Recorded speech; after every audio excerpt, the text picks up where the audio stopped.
If you take every part of wrestling and you put it together, at the end you have the objective to put somebody over. And when you're trying to put somebody over, you first need to be a credible enough contender that is going to be put over. You can't be a loser. You can't be a guy that just showed up that looks a certain way. You have to have a little bit of a name. You have to have some wins, of course, and you have to maybe be a champion. If you can accomplish all of those things, then you get to a point where you're not only putting somebody over, but you're actually making them famous. You're making them a bigger star than they could have been if they didn't lose to you. 2015 was a pretty good year. Kendrick Lamar dropped To Pimp a Butterfly, Vince Staple dropped Summertime '06, and I graduated high school. Yes, do the math, I'm very old. Most importantly though, 2015 was the year that John Cena won the United States Championship for the first time since 2004. And at this time, I don't think John Cena was like the most celebrated guy. I think the older fans were just kind of dissing him, and they were just not feeling the whole, top guy, baby face, good guy, kissing babies, hugging fat girls, all that stuff that John Cena was doing at the time. It was actually pretty weird to have John Cena be the Midcard champion after all this time, because he had just been at the top forever, and he beat Rusev was super hot at the time. Wrestling wise though, looks wise, I think he's much hotter now. Anyway, having John Cena be a mid-card guy was just very weird. One night, just kind of out of the blue, John Cena came out and he challenged anybody in the back to come face him for the United States Championship. And the first person that actually came out was Dean Ambrose. John Cena and Dean Ambrose had actually a very good, kind of rare championship match on television on Monday Night Raw. Something that was not really happening around the time. Like, you had your surprises here and there, but this was probably the start of John Cena's work rate era of sorts. The wrestling during this match was really great. The crowd was eating up the near falls. It was pretty awesome. At the end of the match, the people were actually just cool with John Cena winning. Really, the most they did was just do the John Cena sucks. And from that point on, John Cena was coming out almost every week to have anybody challenge him for the title. We got some okay motion with the matches. We got Stardust, we got Wade Barrett, we got way past his prime Kane. All the stars were there. But shit got really real when Sami Zayn showed up for the first time and had an absolute banger with John Cena. The week after that, Neville challenged him and he had another banger. After that, Zack Ryder showed up. After that, Kevin Owens showed up. He attacked John Cena, he laid him out, he had a mini feud with him. Cesaro had 2 bangers against John Cena. Seth Rollins had one good match with John Cena and then went on to feud with him, actually beat him for the United States Championship. The US Open was something that I actually looked forward to on this show full of mostly not great stuff. For some reason, John Cena was busting out the code red against all the indie dudes in the roster. I don't know what got into him, but I'm so glad we got PWG Cena. And it's so wild looking back at this period because everyone benefited from this. You're going in there against John Cena, the guy that's been the face of the franchise for almost 10 years. A lot of fans don't believe in him. They think he sucks. They think he can wrestle. They're just done with him. We've seen enough. And you throw him in there with some of the best young wrestlers in the world, and you have some absolute magic on TV. I don't know who came up with this idea of the open challenges, but it seems like such a no-brainer to just have a TV title. A title that you defend on TV, obviously. You have, 10, 15-minute matches that are just insane. You can throw some guys there that don't get a lot of chances and maybe have them do good, have a good effort against the champion, and you might make a few stars along the way. Now, why the hell did it take so long for us to recreate the John Cena United States Open Challenge? Look at Sami, look at Sami, look at Sami! Sending himself up! Cena with a DDT! And granted, we did get the Cope Open with the TNT title when the former Edge, Adam Copeland, was opening the door for anyone to come challenge him for the TNT title. Some good matches came out of that, like Penta, El Cero Miedo. You had Buddy Matthews, Brody King. But the spark from the United States Championship open challenge that John Cena did was just not there. And I think the matches just didn't have the same effect. I think Edge is a fantastic wrestler, Hall of Famer, all-time talent, but he's just not John Cena. On August 29th of 2025, Sami Zayn beat Solo Sikoa for the United States Championship. I know a lot of the vocal internet fans were now celebrating Sami Zayn winning the US title.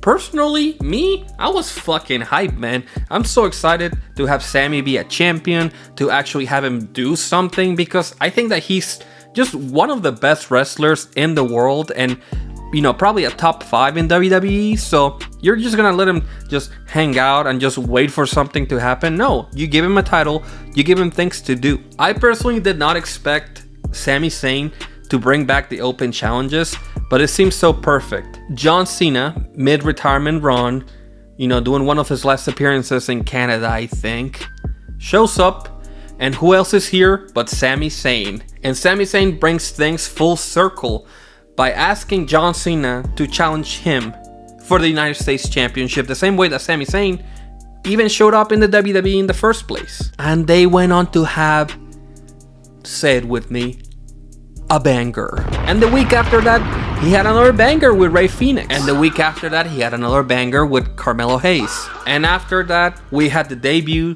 of Javon Evans, and he had another banger. And after that, Aleister Black, which ended in shenanigans, but it was a good match too. And he had another decent match with Shinsuke Nakamura. I mean, far away from that NXT match, but it was pretty good. And just last week, Ilya Dragunov made his return and beat Sami Zayn for the United States Championship. And I don't know if when this video came out, Ilya is still doing the open challenges. Who knows what happened. I think most of the people that Sami Zayn faced actually benefited very greatly from showing up and having a match. Rey Fenix wasn't doing much of anything. Carmelo Hayes was trying to start a feud with The Miz. Javon Evans came from NXT, and you know what? He's become somewhat of a SmackDown regular ever since his challenge against Sami Zayn. Listen, I don't watch the product. I don't really watch WWE like that. You see that right there? That's bullshit. I'm a poster, because I don't even know that I follow WWE like that anymore. And granted, I'm tapped in. I know what's going on. But the only reason why I'm really watching 2025 SmackDown is because they had Sami Zayn having banger matches with people. And their reign wasn't even that long. It was like, what? 8 matches until he lost? That's like 2 months. That's like 2 months of wrestling TV, and it feels like he did so much in that short amount of time. TV titles can be so beneficial to WWE, and you don't have to call it a TV title. The United States Championship can be the title that can be defended. They should make it mandatory to have open challenges. The same way that John Cena was able to create this magic on TV with all these guys that he had never wrestled, the same part of him that came out that made him want to do, you know, crazy off the ropes stunners, that's the same thing that we just need to recapture. We need to take the United States Championship, and other than just making it the Midcard title, you can make it something that you look forward to every week. It actually keeps you tuned in, it keeps you locked into the story, and then eventually when you beat Sami Zayn, you beat somebody that had defended his title around 7 or 8 times. So it's not like you're beating some scrub. It's not like you're beating Solo Sikoa for the title. You beat Sami Zayn. WrestleMania main eventer Sami Zayn. So I don't know, man. I just thought it was really cool to kind of go through this and look back at that time. I just like Sami Zayn, and I like John Cena, and I like TV matches that matter. It would be very easy to make all these younger guys that are just kind of chilling out. I think, ironically enough, whenever John Cena was doing his open challenge, it was around a time where WWE was really suffering from not taking advantage of the young people they had. They were stuck in the nostalgia acts. They were stuck in using John Cena, that was obviously trying to step away, gone into Hollywood. They needed to tap in to those younger people, the Dean Ambroses of the world, the Seth Rollins, the Roman Reigns, Kevin Owens and Sami Zayn. I mean, they weren't these young wrestlers, but they were very new to WWE, and obviously they were fresh blood. They were the people that were gonna carry WWE for the rest of the 10 years that it took for them to just do the Open Challenge, United States title, whatever you want to call it.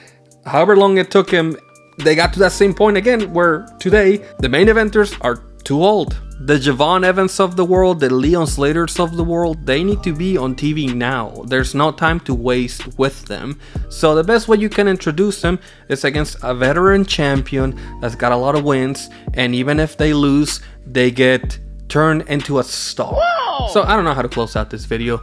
I just kind of wanted to talk about this. I have a little bit more of like a looser format on this. I did script some of it, but I also just kind of wanted to just talk and just see, you know, how it goes. I hope that, you know, if you're watching this, you enjoy this format.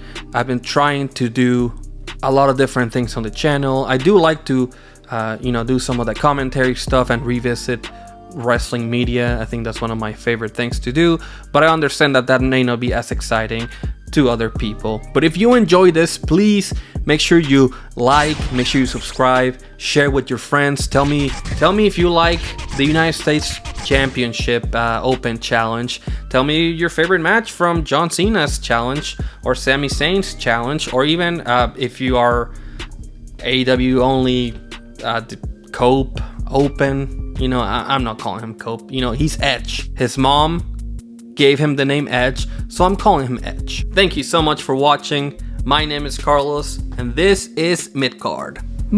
Bye.